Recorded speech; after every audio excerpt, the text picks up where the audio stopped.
As you can see, the sticker kit just worked exceptionally well as a replacement badge. I've had this Stelvio for 4 years or so. And for some reason, this middle center badge peeled off. So the replacement came in. It was really like it felt heavy and professional. It was easy to install. Make sure you line it up though. I did that. I didn't make that mistake. As you can see, it's perfectly lined up with the wheel itself. For some reason isn't aligned, but the badge,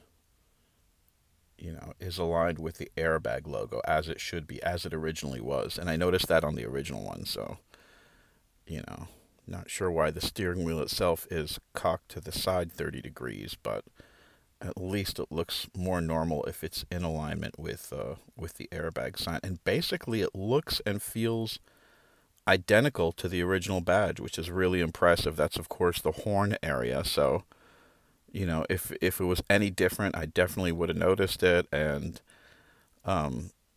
this is a very super picky car, but you can't help but love the horn. The horn really wakes people up. It's an old school horn. Like, it'll just, the horn was designed well. Certain things you can't argue were designed really well on this car, and the horn's one of them. So it's good to have this kind of a badge replacement sticker.